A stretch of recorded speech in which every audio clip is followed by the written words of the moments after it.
우찌무라 간조 전집 제5권 녹음 5번째, 성서의 5번째 녹음입니다. 전 기도드리고 녹음 시작하겠습니다.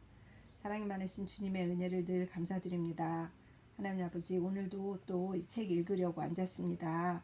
하나님께서 선택하신 위대한 사람, 하나님의 사람, 우찌무라 간조 선생님의 글 읽는 이 기쁨과 영광을 주님께서 주셨습니다. 주님께 감사를 드립니다.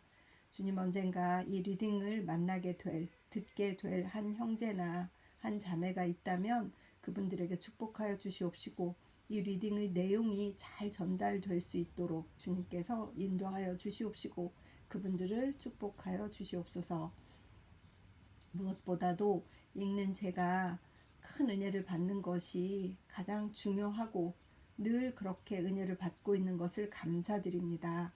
성경에 대해서 더 잘 알게 되었고, 주님에 대해서, 예수 그리스도에 대해서, 우리 하나님에 대해서, 삼위일체에 대해서 성경에 나온 모든 진술을 어마어마한 양의 레퍼런스와 그분의 독서, 그 내용들까지 다 이렇게 간접적으로 섭렵할 수 있게 해주셔서 진심으로 감사드립니다. 오늘 리딩에도 함께하여 주셔서 제가 먼저 큰 은혜 받을 수 있도록 축복하여 주시옵소서.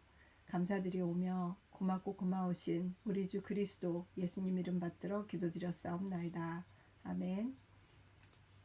오늘은 성서의 진수라고 되어 있고 1904년 11월 6일 도쿄 청년회관에서 행한 강연의 초고, 이렇게 되어 있네요. 읽겠습니다. 너희가 성경에서 영생을 얻는 줄 생각하고 성경을 상고하거니와 이 성경이 곧 내게 대하여 증거하는 것이로다. 요한복음 5장 39절. 성서는 하나의 책이 아니다. 이것은 문집이며 문학이다. 창세기에서 계시록까지 66권의 책을 모아 엮은 것이다. 그 기록된 연대로 말하면 그 가장 오랜 것은 늦어도 기원전 800년쯤에 기록된 것이고, 그 가장 새로운 것은 그리스도 강림 후 100년쯤에 이루어진 것이므로 양자 사이에는 적어도 900년의 차이가 있다. 또 이것을 쓴 사람에 대하여 말하면 정치가인 모세도 여기에 붓을 들었을 것이며 솔로몬 대왕도 그 저자의 한 사람일 것이다. 그 중에는 예언자 이사야도 있고 예레미야도 있고 농부인 아모스도 있고 어부인 베드로도 있다. 에스라와 같은 서기도 있고 바울과 같은 시적 신학자도 있다. 만일 또 66권의 제목에 대하여 말하면 민수기와 같은 통계록도 있으며 역대기와 같은 편년사도 있다. 욥기는 심령적 서사시이다. 시편 150편은 신앙적 서정시이다. 로마서는 깊은 신학론이며 계시록은 오묘한 미래기이다. 운문도 있고 산문도 있다. 법률도 있고 잠언도 있다. 익살스러운 말도 있고 깨우쳐주는 말도 있다. 날마다 성서를 읽어 권태를 느끼지 않는 이유의 하나는 그 수많은 문체의 변화에 있다. 이와 같이 연대를 달리하고 저자를 달리하고 제목을 달리하고 문체를 달리하는 여러 권의 책으로 이루어진 성서는 이것을 한 책으로 볼 수가 있는가? 이것은 성서를 이해하는 데 가장 중요한 문제이다. 성서에는 이것을 일관하는 정신이 있다는 말은 우리가 늘 듣는 바이지만, 그러나 그 정신이 무엇인지는 분명히 나타나 있지 않다. 어떤 학자는 이러한 정신을 분명히 지적하기가 어렵기 때문에 성서는 단지 유대적 문학이라고 한다. 이것은 곧 유대 사람의 사상을 나타낸 문서를 총합한 것으로서 유대 사상 연구의 자료로만 가장 가치 있는 것이라고 한다. 그러나 만일 그렇다고 하면 성서는 인류의 책이 되지 못하며 성서가 되지 못하는 것이다. 성서가 성서인 이상은 이것은 한 국민, 한 인종의 책이어서는 안 된다. 성서를 단지 유대 문학이라고 보는 때에 우리가 특히 이것을 연구하려는 동기는 소멸해버린다. 성서는 특히 이것을 신앙의 책으로서 볼 수가 있다. 학술의 책이 아니고 정치의 책이 아닌 것은 잘 알고 있지만 이것을 신앙의 책으로 보는 때 그 진가와 특성을 발견할 수가 있다고 말하는 사람이 있다. 그리고 우리도 또한 성서가 신앙의 책임을 의심하지 않는다. 성서는 신앙의 가장 좋은 교과서라는 것은 우리가 늘 말해 온 것이다. 그러나 신앙이라고 말하는 것만으로는 그 뜻을 잘 나타낼 수가 없다. 신앙에도 여러 가지 종류가 있다. 무엇을 믿는 것인가? 우주의 주제이신 하나님을 믿는 것인가? 인도의 기초인 정의를 믿는 것인가? 혹은 미래의 심판을 믿는 것인가? 이것은 다시 연구할 필요가 있는 문제이다. 그러므로 단지 신앙의 책이라고 말하는 것만으로는 성서가 무엇인지를 알 수 없다. 성서는 무엇을 믿게 하는 책인가? 어떠한 하나님을 소개하고 어떠한 신앙을 인류에게 요구하는 책인가? 이것이 우리가 다시 알고자 하는 사실이다. 그 밖에 성서의 정신 또는 진수에 대하여는 여러 가지 설이 제출된다. 어떤 사람은 이러한 진수는 결코 없다고 말한다. 곧 성서는 연결이 없는 책이라고 말한다. 솔로몬의 아가와 누가의 사도행전과의 사이에는 아무런 관계가 없다고 말한다. 아니, 많은 경우에 있어서는 성서는 서로 반복하고 모순된 책이라고 말한다. 열왕기와 역대기는 같은 유대 역사를 기록한 것이지만 양자가 전혀 딴 방면에서 본 역사라고 말한다. 야고보서는 바울의 편지에 나타난 잘못을 바로잡기 위하여 쓰여진 것이라고 말한다. 이렇게 말하는 사람은 성서를 일관하는 정신이 있다고 하는 설을 비웃어 버린다. 그들은 말한다. 성서의 진수란 잡화의 진수에 대하여 말하는 것과 같다. 한 방에 수많은 물건을 쌓아놓고 이것을 관철하는 정신을 발견하려 하는 것이다. 황당무계도 이만저만한 것이 아니다 라고.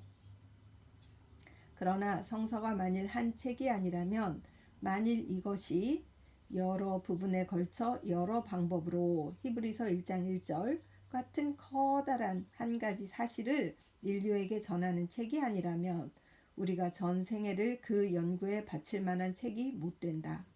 혹은 만일 신약 성서만이 이러한 큰 사실을 우리에게 전하는 것이고 그 밖의 것은 이 큰 사실과 관계없다든가 또는 먼 관계를 가지고 있는데 지나지 않는다고 한다면 성서는 그 한 부분만이 성서이고 전체로서는 성서가 아닌 것이다.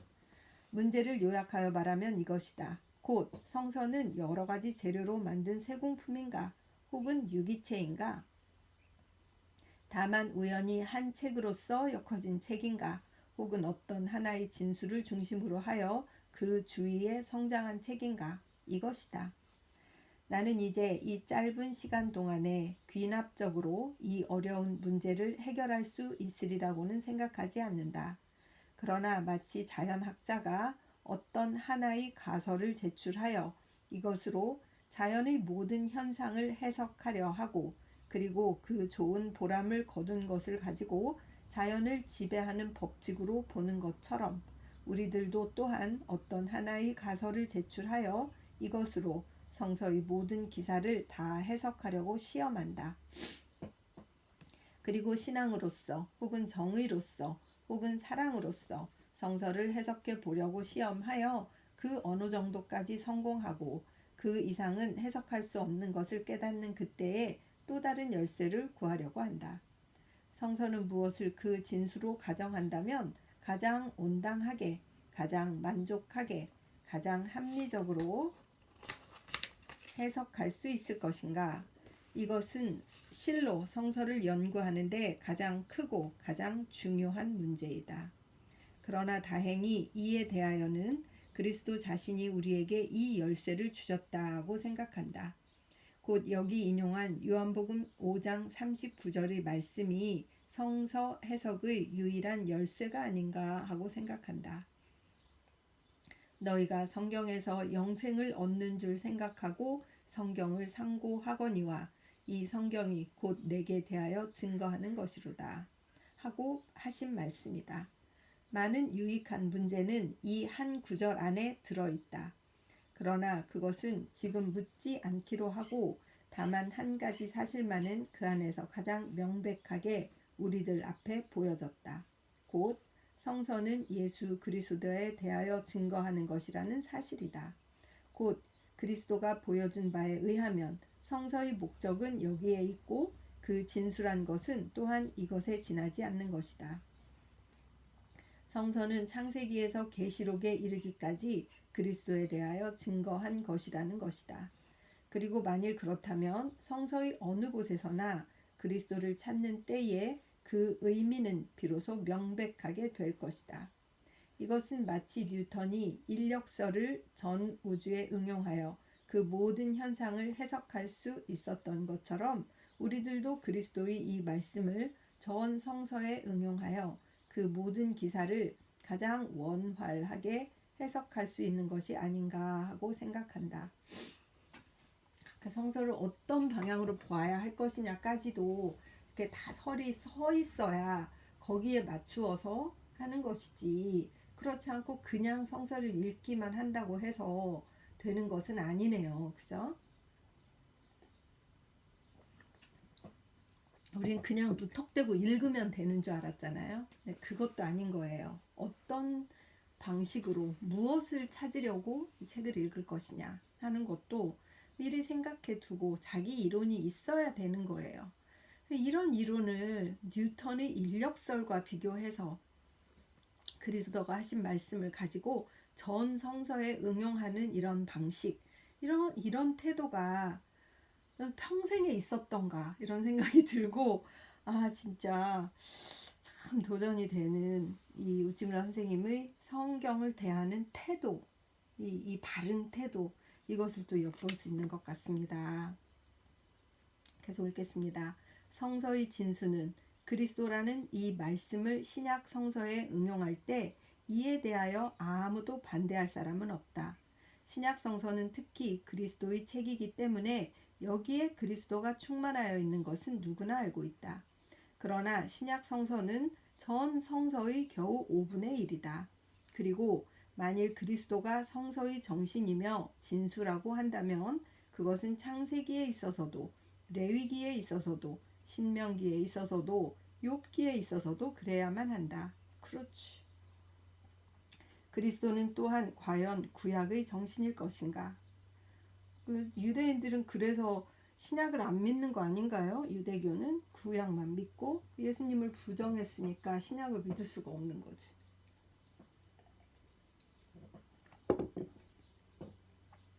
구약에 이른바 메시아적 문자라는 것이 있는 것은 성서를 조금 주의해서 읽은 사람은 누구나 다 아는 바이다.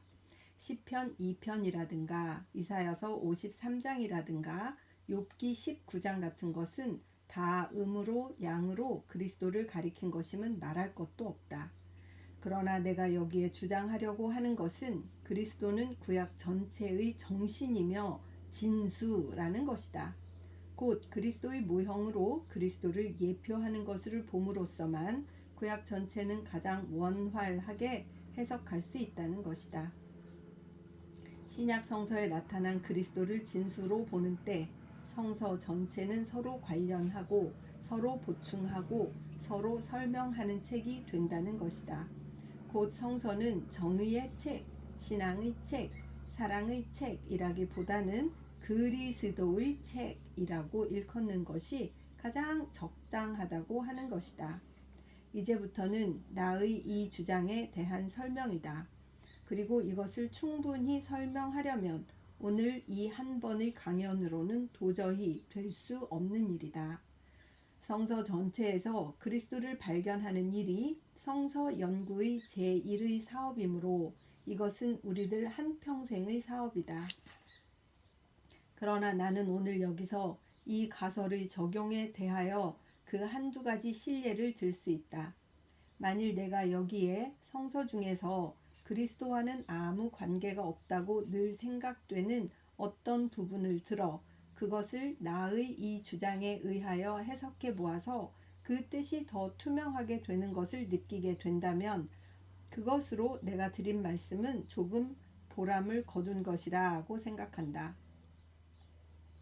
먼저 구약 성서의 아가서를 들어보자. 이것은 보통 솔로몬 대왕의 저작으로 보는 것으로서 옛 신학자는 분명히 그리스도와 교회의 관계를 나타낸 것이라고 말했다. 그런데 근세 비평학의 발달을 따라 옛날의 그 생각은 땅에 떨어지고 이 책은 이제는 완전히 옛날 유대 나라의 연애 문학의 한 표본으로 보게 되었다.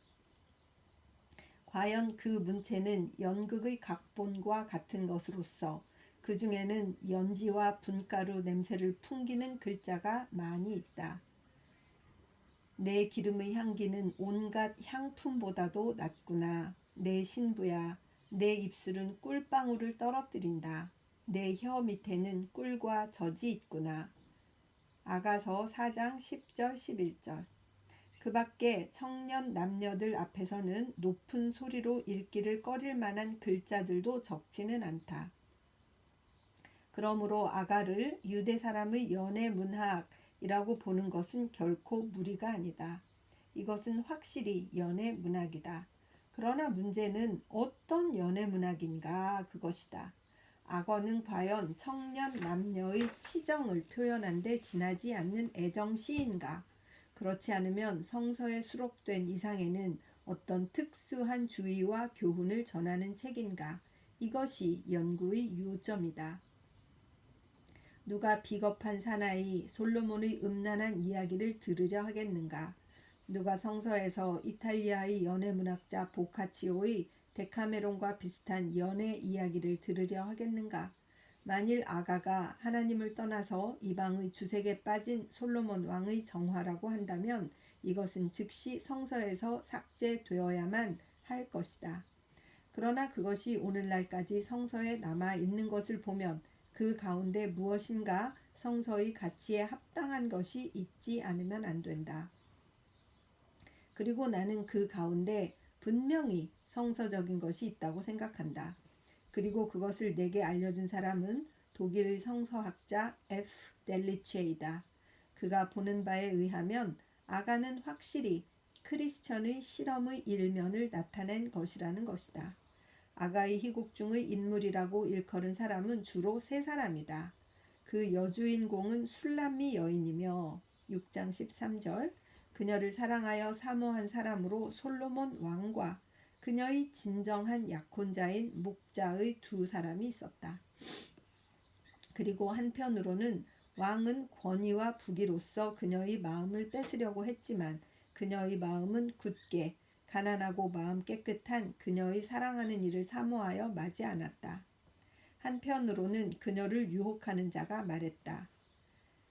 이는 솔로몬의 연이라. 이스라엘 용사 중 60인이 옹위하였는데 다 칼을 잡고 싸움에 익숙한 사람들이라.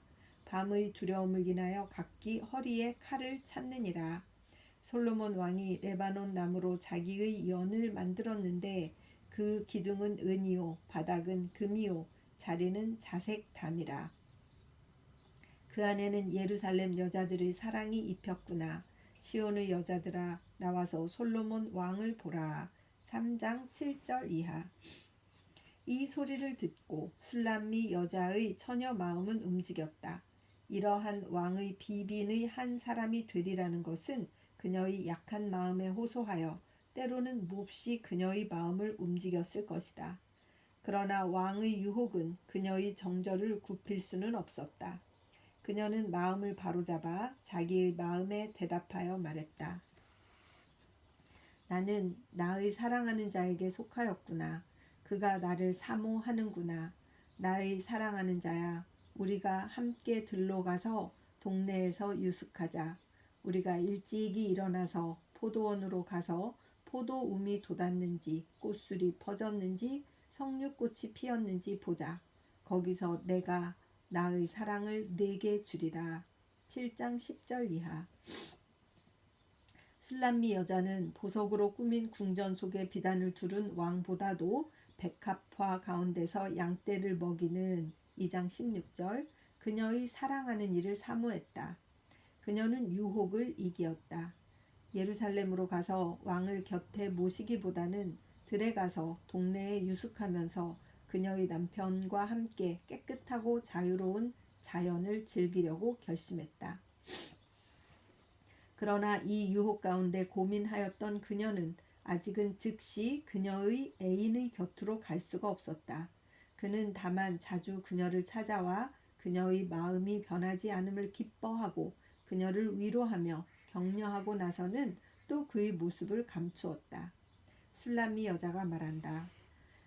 내가 잘지라도 마음은 깨었는데 나의 사랑하는 자의 소리가 들리는구나.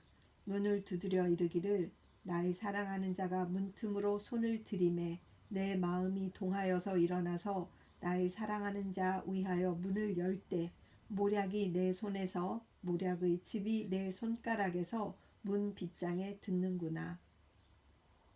내가 나의 사랑하는 자 위하여 문을 열었으나 그가 벌써 물러갔네. 그가 말할 때 내 혼이 나갔구나. 내가 그를 찾아도 못 만났고 불러도 응답이 없었구나. 5장 2절 이하.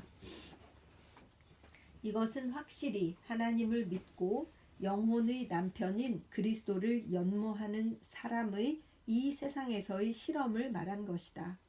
세상의 부자와 권세 잡은 자들이 우리를 유혹한다. 그들은 하나님이 우리에게 주신 천재와 진심을 뺏어다가 그들을 위해 사용하려 한다. 그들은 혹은 위협하고 혹은 유혹한다. 그리고 어떤 때는 우리의 마음도 움직인다. 우리도 훈장을 달려는 희망을 일으킨다. 지위를 자랑하려는 욕망이 생긴다. 우리는 어떤 때에 생각한다. 우리가 하나님과 이 세상을 함께 섬길 수 없는 까닭이 어디에 있겠느냐고. 그러나 우리가 만일 자기에게 충실하다면 우리는 이러한 유혹 가운데에서도 하늘에 우리의 진정한 임금과 진정한 남편이 있다는 것을 잊지 않는다. 그때에는 우리도 술람미 여자와 같이 솔로몬을 곁에 모시기보다는 들에 가서 동네에 유숙하면서 나의 사랑하는 이인 백합화 가운데서 양떼를 먹이는 영혼의 목자의 곁으로 달려가려 한다. 그리고 이러한 마음을 일으키는 때에는 그리스도가 우리에게 오시어 우리의 마음의 문을 두드리고 착하고 충실한 종이여 하는 소리로써 우리를 위로하며 격려하신다. 그러나 그는 지금도 아직 영원히 우리와 함께 머물러 계시지 않는다. 그는 우리를 위로하신 후에는 또 물러가서 그 모습을 감추신다. 그때 우리는 그를 찾아도 만나지 못하고 불러도 응답하지 않는다. 5장 6절. 곧 우리들 크리스천에게는 이 세상은 시련, 유혹, 대망의 세상이다. 우리는 이 세상에 있는 한 유혹을 받는다. 그러나 유혹받더라도 우리의 사랑을 그리스도 이외의 것에게 주어서는 안 된다. 우리는 모름지기 끝까지 참고 견디고 끝까지 우리의 영혼의 정당한 남편에게 우리의 충성을 나타낼 것이다. 그리하면 그는 때때로 그의 성령으로서 고독 가운데 있는 우리를 문안하고 우리에게 힘을 주시고 우리에게 그의 웃는 얼굴을 보여주시고 마침내 우리를 그의 영원한 집으로 데려가신다. 아가를 이렇게 보라.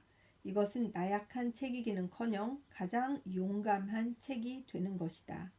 이것은 신앙적 전투의 모습을 쓴 책이다.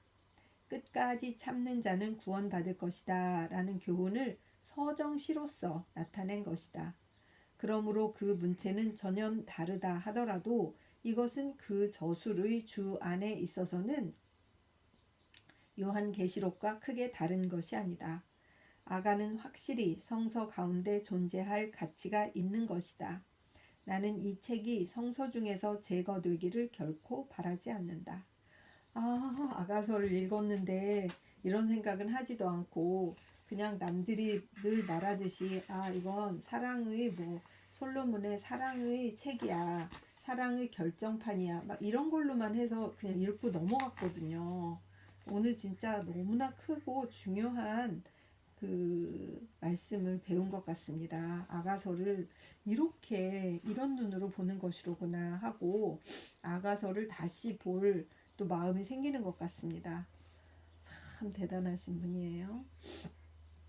계속 읽겠습니다. 이제 여기서 성서의 또 다른 책에 대하여 나의 이 주장을 더 변명할 수는 없다. 그러나 그리스도를 성서의 어느 곳에서나 발견하는 때에 비로소 그 의미가 살아온다는 것만은 분명한 사실이다. 오랜 책이지만 페어베임의 형태론 타이폴로지라는 책이 있다. 영어로는 Fairburn이네요.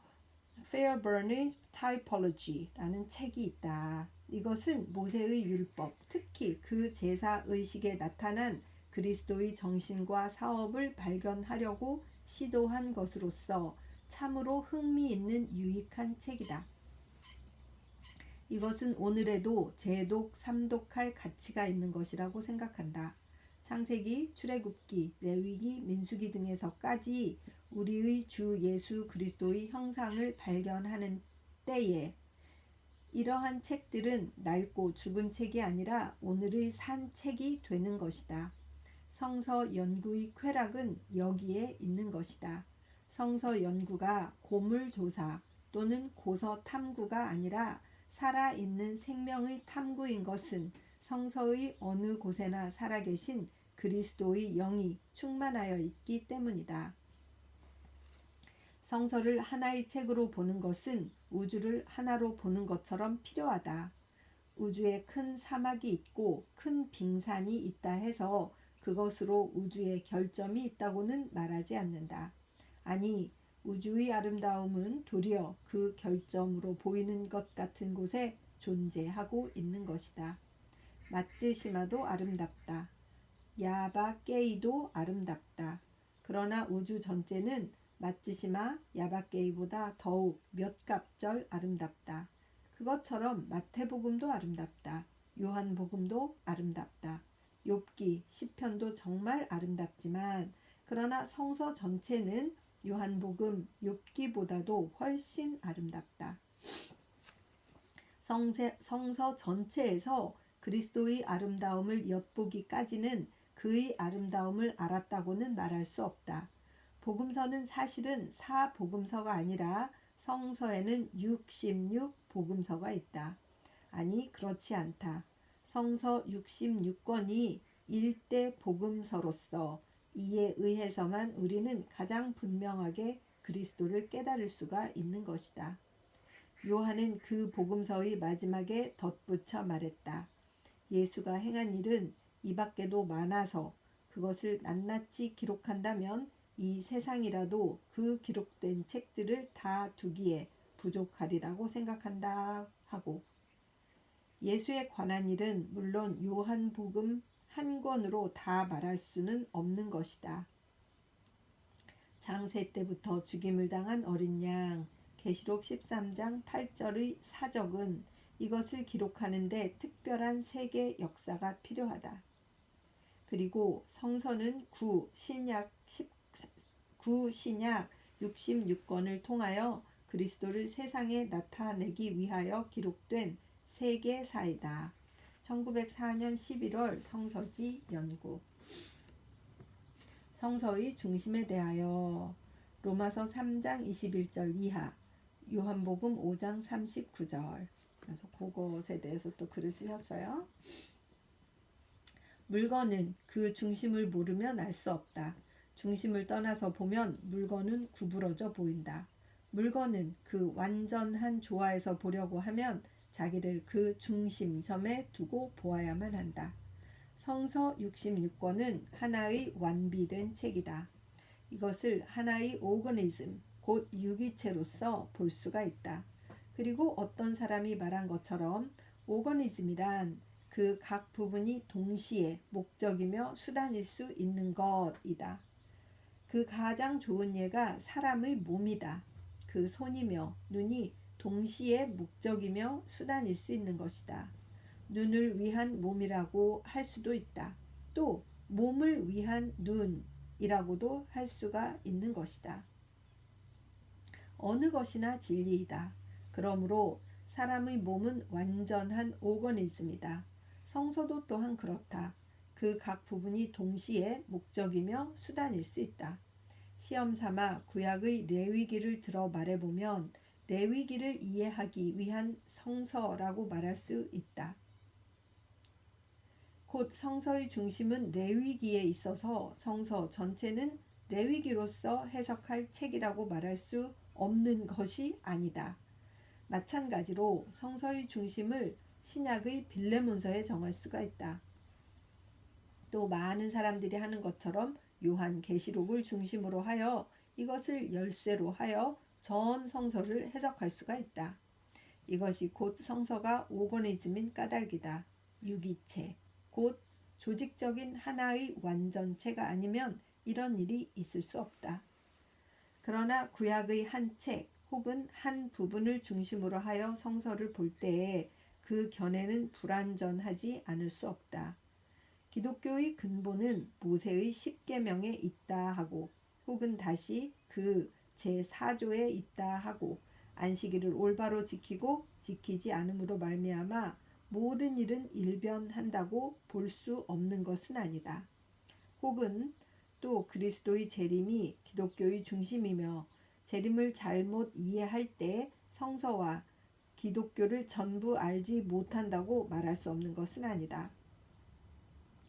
그러나 이상 어느 것이나 성서의 편견인 것은 1900년 동안의 크리스천 공통의 실험에 비춰 알 수 있다. 모세의 10계명은 중요하다. 재림도 또한 중요하다. 그러나 이것을 중심으로 보아 성서의 곡해는 면치 못한다. 물 좀 마실게요.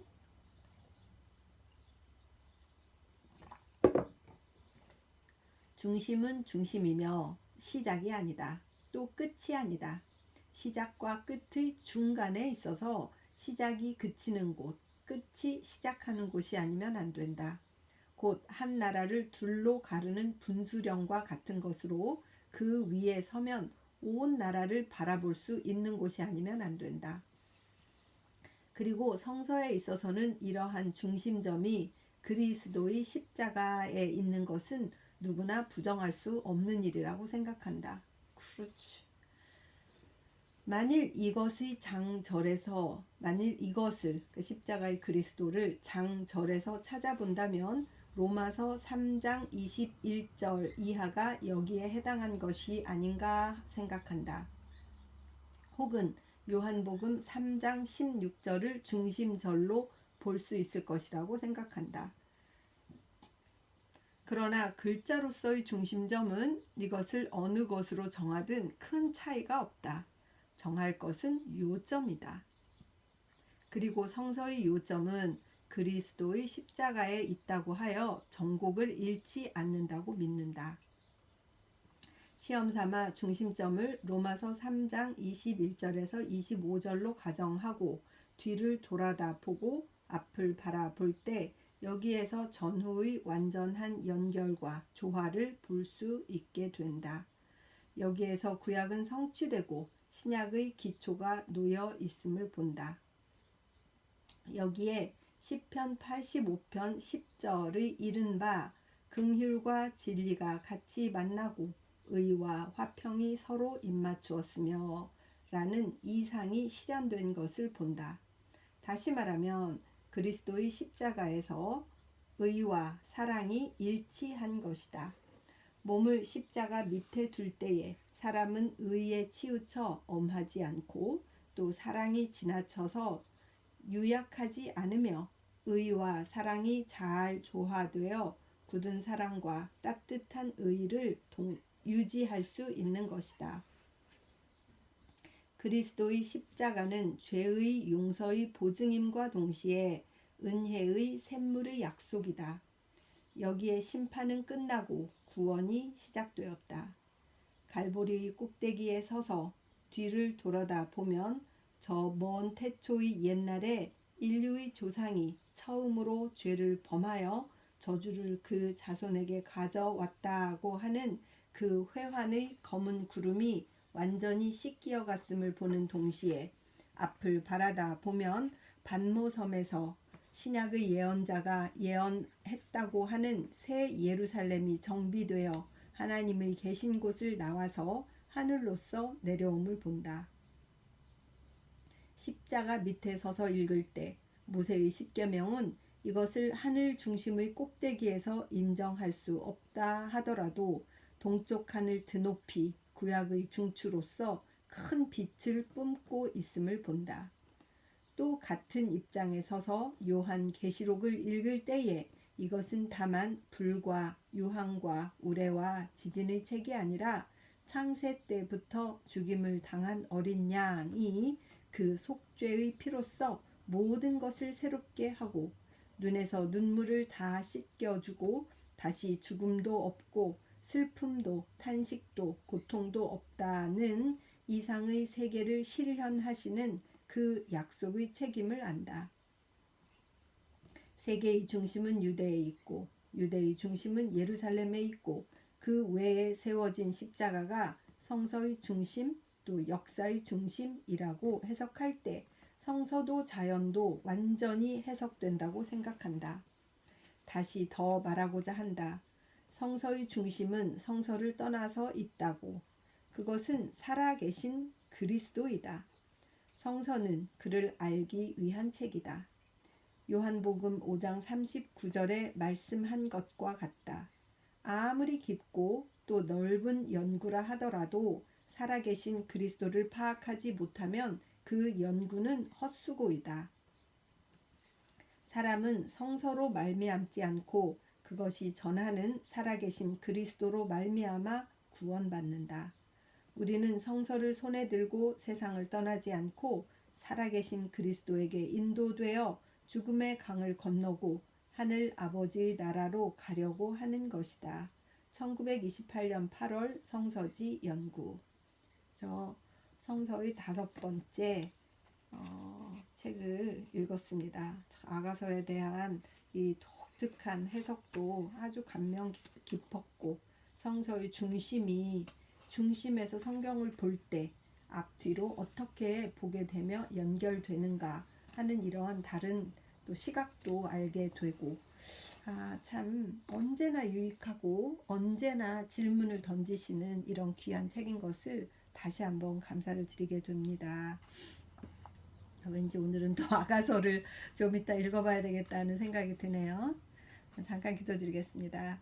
주님의 은혜를 감사드립니다. 우리는 성서를 그저 읽으면 그 안에 다 된다 이렇게 생각하고 마치 불교의 경전을 줄줄 읽듯이 그렇게 습관적으로 읽지 않았나 하는 생각이 들고 일독을 해야 된다 하며 1년에 한 번 읽는 것이나 또는 3년에 한 번 읽는 것을 늘 목표로 하는 이러한 아주 1차원적인 그런 방식으로 성서를 대했으나 오늘 또 우찌무라 간조 선생님의 성서를 바라보는 이런 시각 또 잘 이해하지 못했던 아가서의 내용 이런 것들을 보면서 정말 성서에 대하여 왜 사람들이 평생을 바쳐서 연구하는가 이런 것들을 조금 이해하게 되는 그런 시간이었습니다. 하나님 아버지 성서에 대해서 쭉 다 읽으면서 많은 것들을 또 배우고 많은 것들의 깨달음의 눈을 뜨게 될 줄 믿습니다. 도와주시옵시고 캐치해야 될 것들을 놓치지 않고 잘 캐치하는 자가 될 수 있도록 주님 도와주시옵소서. 영의 눈을 열어서 정말 이 귀한 책을 잘 읽어내고 제가 잘 소화시켰으면 좋겠다는 간절한 생각이 있습니다. 주님의 도우심이 꼭 필요합니다. 주님 들어주시옵시고 인도하여 주시옵소서. 이 리딩을 듣게 될 한 형제나 자매를 사랑하고 축복합니다. 이 세상에 있을지 제가 죽은 다음에 있을지 언제 있을지 모르겠지만 이 리딩이 그저 헛되이 되지 않도록 주님께서 지켜보아여 주시옵시고 듣는 영혼들을 축복하여 주시옵소서. 감사드리오며 고맙고 고마우신 우리 주 그리스도 예수님 이름 받들어 기도드렸사옵나이다. 아멘. 아가서를 다시 한번 꼭 읽어보시기 바랍니다. 저도 그럴게요. 사랑하고 축복합니다.